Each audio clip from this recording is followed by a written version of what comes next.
You won't believe this. My HOA fined me $50,000 for my driveway. Yeah, you heard that right. $50,000 because, apparently, the color of my concrete didn't match the community's aesthetic. But the craziest part? Instead of backing down, I ended up buying the HOA's own parking lot. Let me take you back to how this madness started. I just moved into my dream home, quiet neighborhood, clean lawns, decent neighbors, and a good spot for my work-from-home setup. The house had this wide driveway made of smooth stamped concrete, tinted in a light gray tone that looked modern. I didn't think anything of it. It was functional and clean. 2 weeks later, I got my first letter from the Homeowners Association.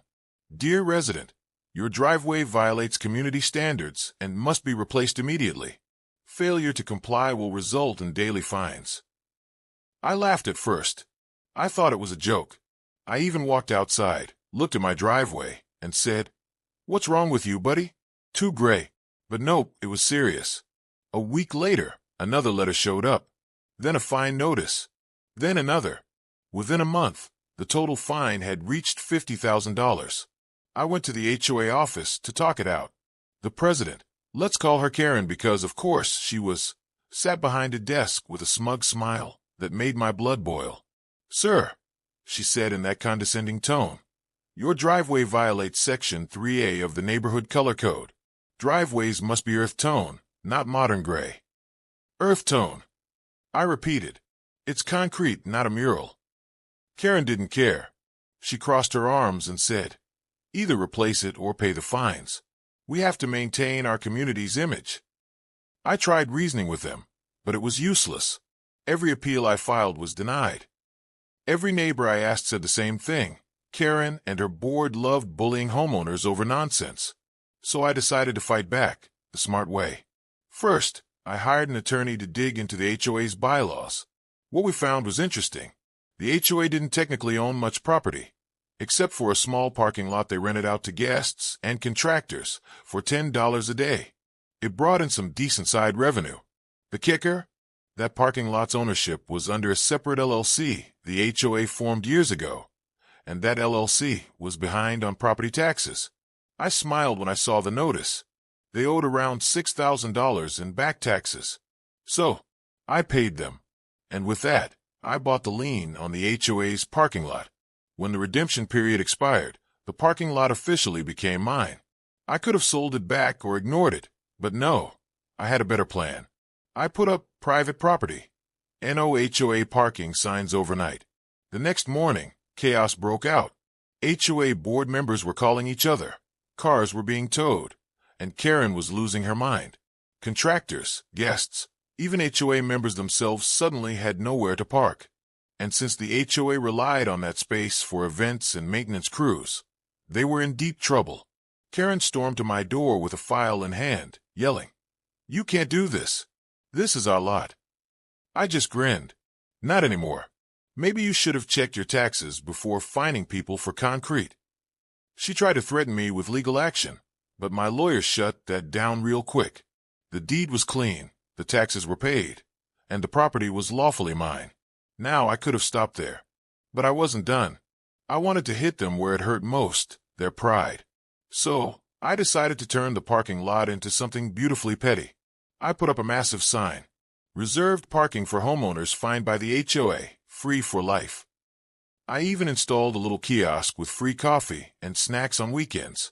Neighbors started stopping by, laughing, taking pictures, and sharing stories about their ridiculous HOA fines. It became the unofficial anti-HOA hangout spot.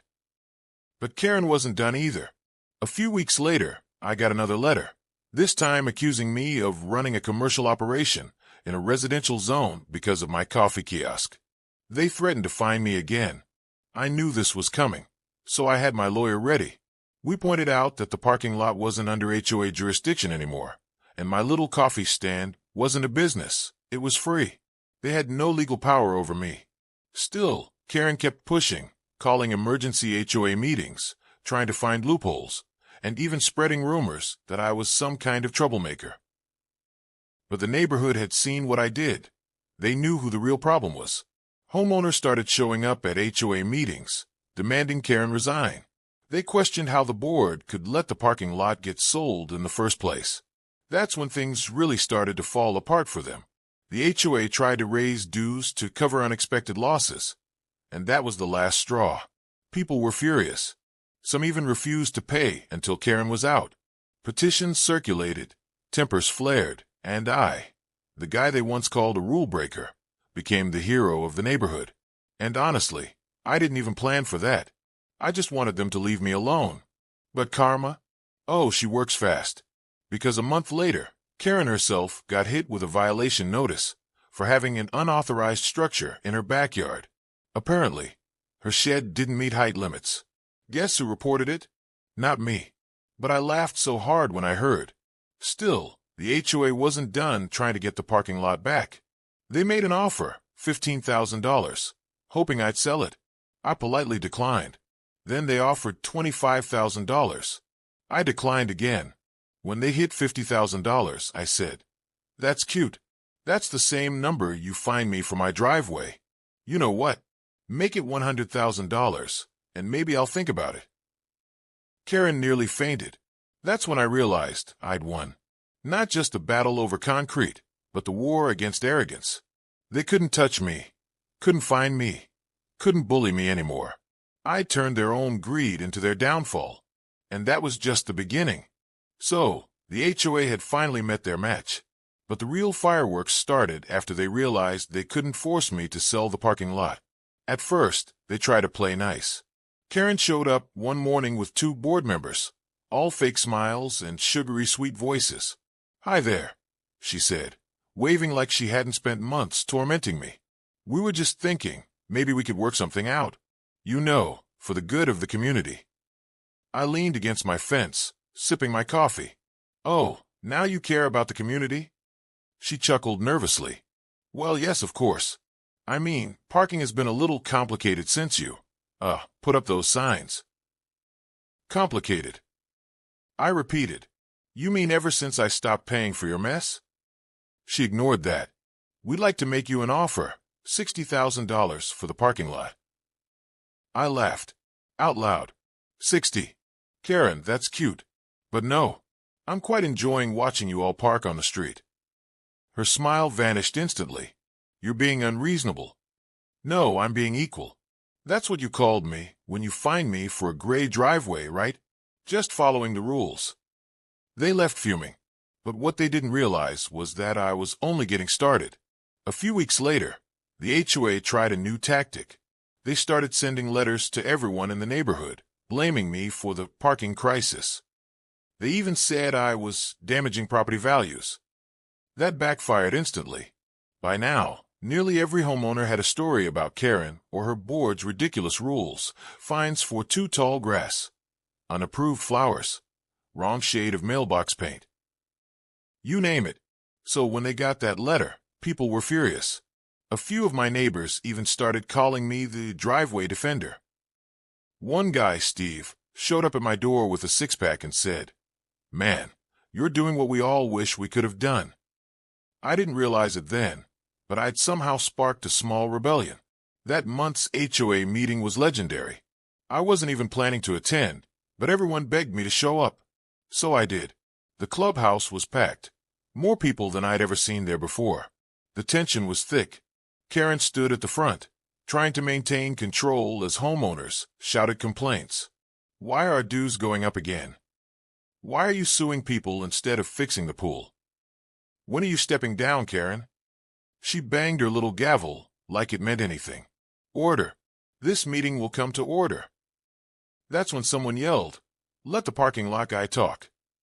The room erupted in cheers. I walked up to the front, calm, collected, and looked her dead in the eye. "You know, Karen, all of this started because you didn't like the color of my driveway. But now, you've lost your only parking lot, your community's trust, and your reputation. Tell me, was it worth it?" You could have heard a pin drop. A week later, a recall vote was organized. Karen and 2 of her closest allies were removed from the board. I thought that would be the end of it, but fate had one more twist waiting. The new HOA board, made up mostly of normal, decent neighbors, reached out to me. They actually apologized. One of them, Lisa, said, We just want to make things right. That parking lot, we'd love to use it again, but only if we can work out a fair deal. No bullying, no nonsense. I liked her honesty, so we came up with a new agreement. Instead of selling the parking lot, I leased it back to the HOA for $1 a year, under one condition. They had to permanently remove the ridiculous driveway color rule from the bylaws. Lisa agreed instantly, and that's how I ended up turning a $50,000 fine into a lifetime win. The HOA fixed their rules. Karen moved out of the neighborhood. Rumor has it she couldn't handle the embarrassment. And the new board actually started doing some good. Fixing fences, cleaning common areas, and treating homeowners like, well, homeowners. As for me, I poured a fresh layer of sealant on my beautiful gray driveway and installed a small plaque at the edge that read, "Paid for by the HOA." Because in a roundabout way they did. But here's the best part. About a month later, a real estate agent knocked on my door. He'd heard about the legendary HOA story and said, "You know, people are talking about this neighborhood. Your story went viral online. Property values are actually going up." I almost choked on my coffee laughing. So my driveway raised property values? Guess Karen was wrong after all. He grinned. You'd be surprised how many buyers love the idea of a homeowner standing up to a power-tripping HOA. I didn't sell, though. This was my home, my peaceful little corner with my perfect gray driveway and my parking lot trophy. Every weekend, I'd still open the gates for my driveway defender coffee stand.